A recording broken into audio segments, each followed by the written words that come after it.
Hello everyone. Welcome to my YNR 24 spoilers. I hope everyone is having a wonderful day. Before we begin, please hit the subscribe button and give this video a thumbs up. Adam targets Billy as Tessa leans toward divorce from Mariah.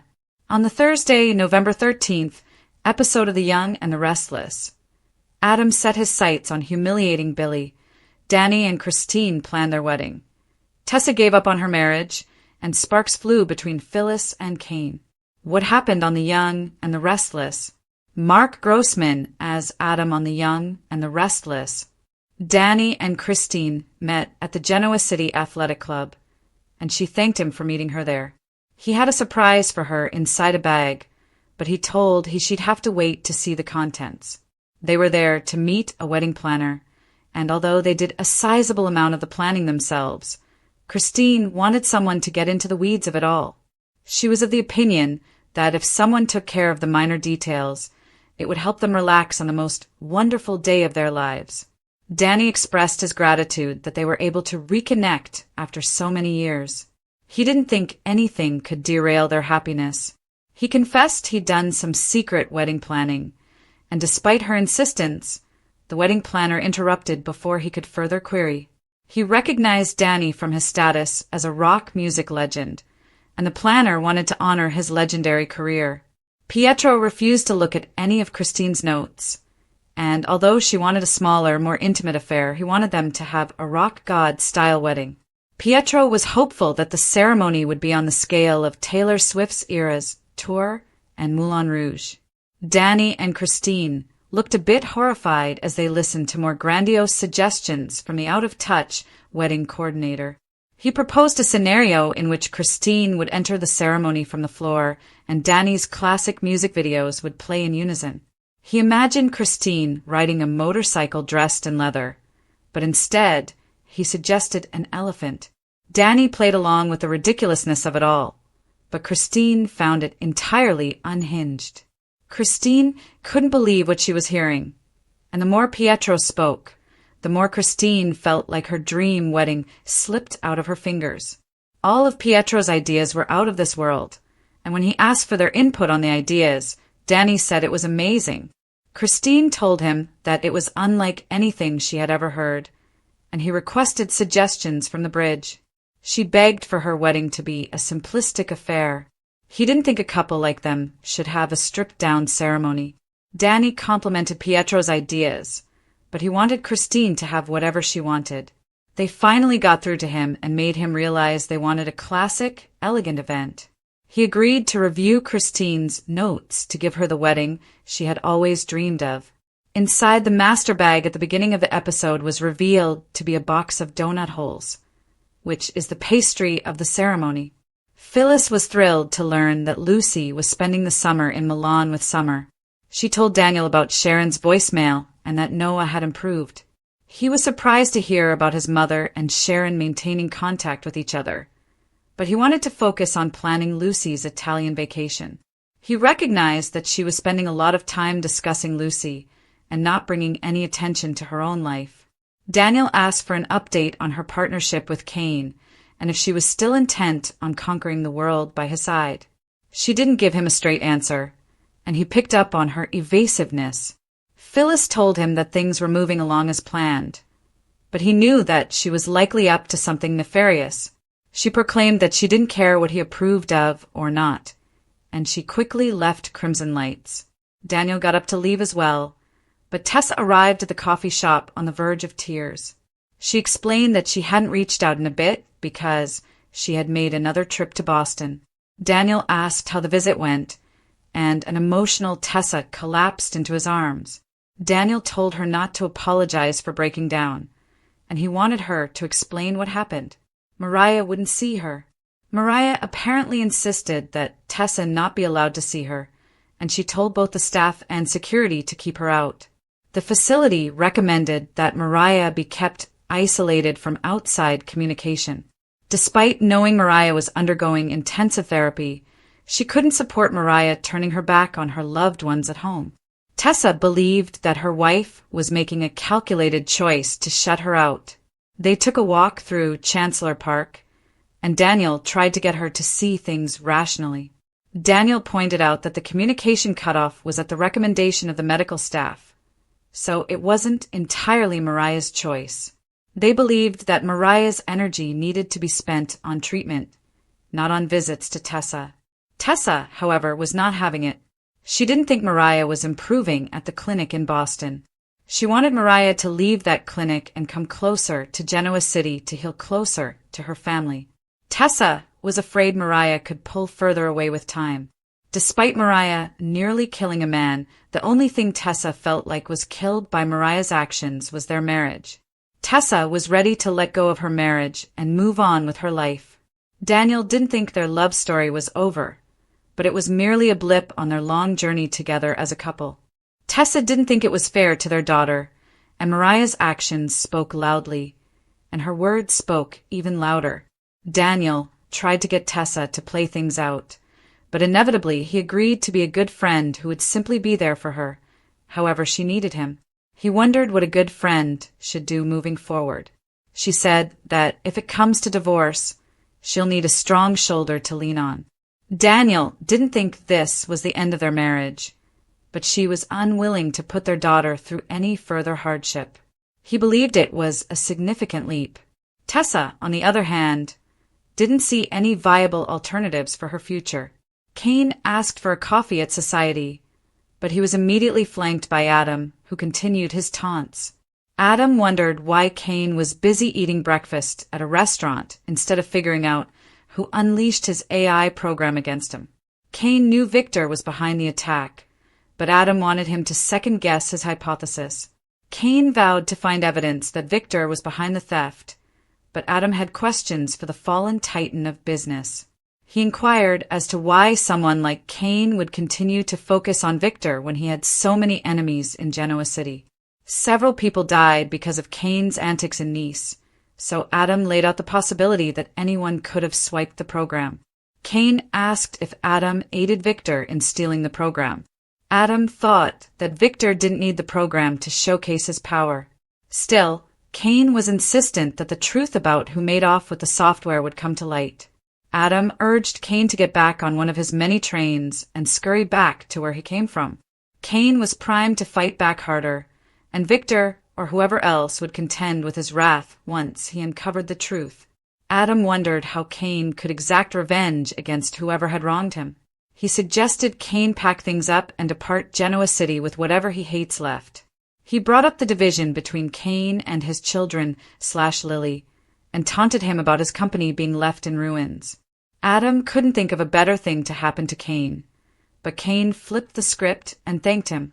Adam couldn't fathom why Cain would thank someone whom he thought was responsible for crumbling his corporate empire. Cain felt like he had too much money and power, and none of it meant anything if everyone he cared about turned their back on him.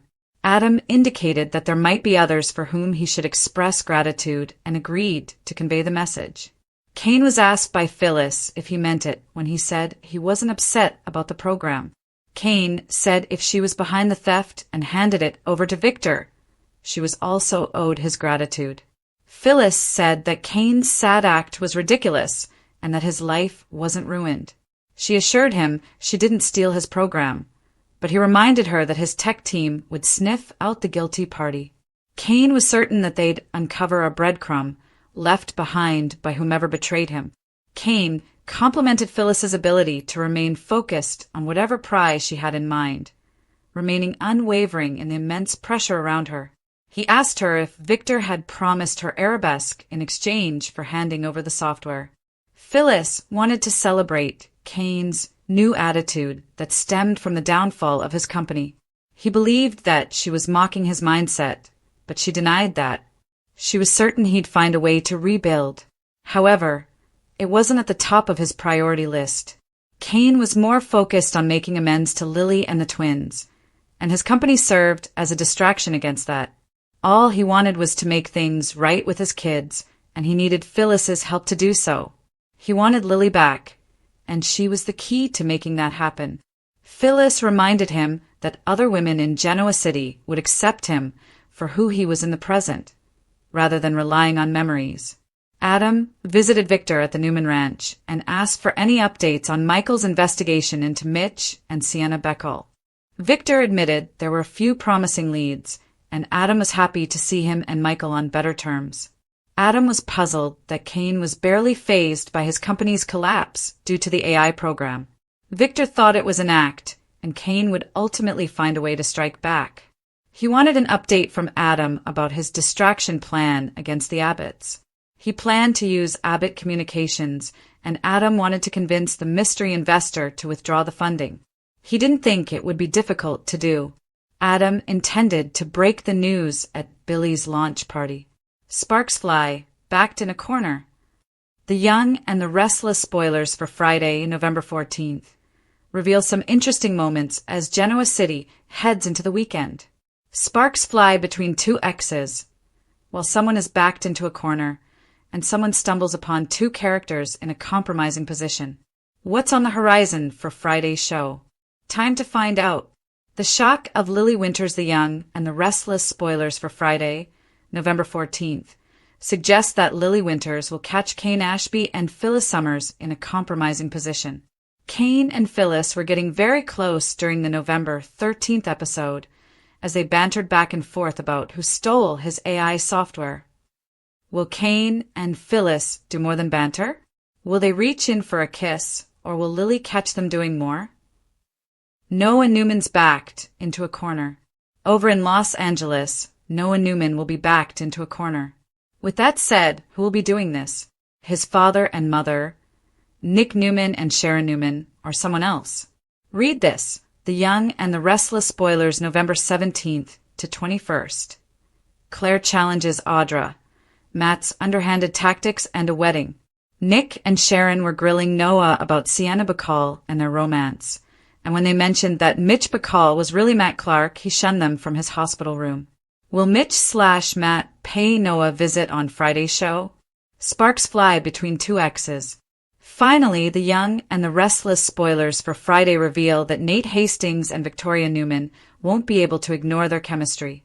It sounds like the exes turned friends could cross a line during the November 14th episode as they give in to passion. They certainly were great together in the bedroom and boardroom. However, their priorities have nicely changed a lot since they were together. Will the two dive into a romantic reunion? Fans will have to tune in to find out.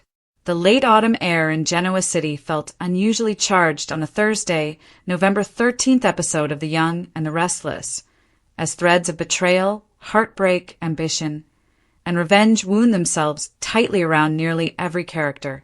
Danny and Christine's hopeful enthusiasm for their upcoming wedding greeted the day, but the town's strange emotional current prevented even their love from escaping. While they sat at the GCAC envisioning the perfect intimate celebration, the universe seemed determined to remind them that nothing in Genoa City ever goes according to plan. Their cheerful reunion was abruptly derailed by Pietro, a wedding planner whose ideas were so theatrical, complete with elephants, leather outfits, and entrances on rising platforms, that even Danny, the former rock star accustomed to excess, couldn't disguise his horror.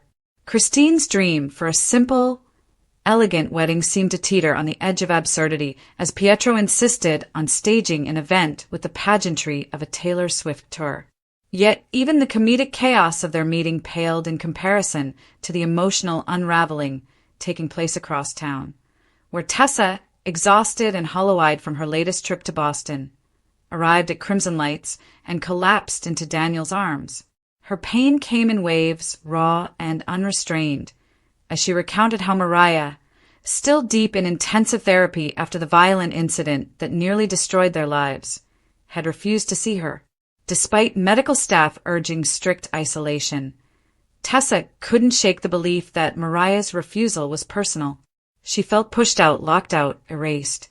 Daniel tried to steady her, reminding her that love sometimes requires patience measured in months, even years. But Tessa felt something had shifted too deeply to repair. She was beginning to believe their marriage had died the moment Mariah shut the door on her and their daughter. It was a confession spoken through tears, yet without hesitation. She was ready to consider divorce. In her mind, there was no marriage left to save.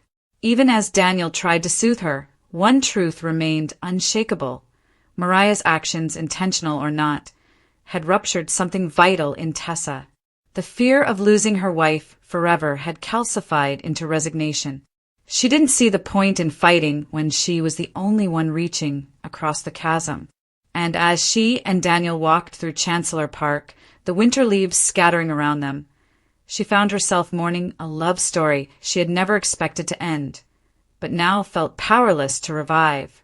Elsewhere in Genoa City, the storm clouds gathering over Tessa's world were matched only by the calculating smirk on Adam Newman's face, as he launched a scheme designed to humiliate Billy Abbott. Adam's delight in chaos had found fresh fuel in Victor's latest machinations, and he had made it his personal mission to dismantle any success Billy might dare attempt. Abbott Communications' upcoming launch party provided the perfect stage, one Adam intended to turn into Billy's public undoing. The plan was simple, elegant in its cruelty. Convince the major investor supporting the venture to withdraw funding at the last minute, ensuring Billy's humiliation played out in front of the entire business elite. To Adam, humiliation wasn't merely a tactic, it was an art form, and Billy Abbott was his canvas. Yet before setting his plan in motion, Adam took a detour to society, where Cain Ashby's presence provided another target to toy with. Cain, still reeling from the collapse of his business empire, was ripe for provocation. Adam approached him with the casual cruelty of someone who knows the exact buttons to push, questioning Cain's certainty that Victor had stolen his AI program. He reminded Cain how many enemies he had accumulated, subtly implying that anyone, perhaps even Adam himself, might have taken the software. Cain, however, remained defiantly focused on Victor, refusing to let Adam's taunts derail his mission for answers. But Adam wasn't finished. He leaned in, voice low and mocking, suggesting that Cain pack up what was left of his pride and vanish from Genoa City. He pointed out Cain's fractured relationships, his abandoned marriage, his estranged children. For Adam, Cain's misery was a delightful bonus, a distraction before the main event, destroying Billy. At the Newman Ranch, Adam presented his progress to Victor, who watched him with the enigmatic calm of a man who sees 5 moves ahead on a chessboard. Victor was less convinced that Cain had accepted defeat. He believed Cain's subdued reaction masked a deeper fury waiting to ignite. But Adam shifted focus back to Billy, detailing his plans to disrupt the Abbott Communications launch. Victor gave a rare nod of approval. Humiliating Billy was always a Newman tradition, and Adam was proving himself eager to uphold it. Meanwhile, the emotional fallout from Adam's schemes extended beyond Cain, spilling into a fragile moment between Cain and Phyllis. Sharp, flirtatious, and slightly perilous, their banter brought them closer than either of them intended. Cain, freed from the suffocating pressure of corporate success, seemed almost at peace with the collapse of his company. For the first time, Phyllis was taken aback by his sudden vulnerability. Just as their chemistry sparked into something more dangerous, they were caught in a compromising moment by Lily, setting the stage for another emotional earthquake. But none of these brewing scandals compared to the precarious, emotional battlefield unfolding for Tessa. As she confided in Daniel, a part of her already felt the finality. She was preparing for life as a single mother, untethered from the woman who had once been her anchor. And somewhere in Boston, Mariah was fighting demons Tessa could no longer reach. By the time the sun set on Genoa City, the stage had been set for multiple collisions. Adam's plot to humiliate Billy, Cain and Phyllis's dangerously rising chemistry, Lily's impending heartbreak, and Tessa's quiet decision to loosen her grip on a marriage slipping beyond her grasp. The only certainty in a town where secrets are rarely kept hidden was that there would be consequences in the days to come, and for some, there would be no turning back.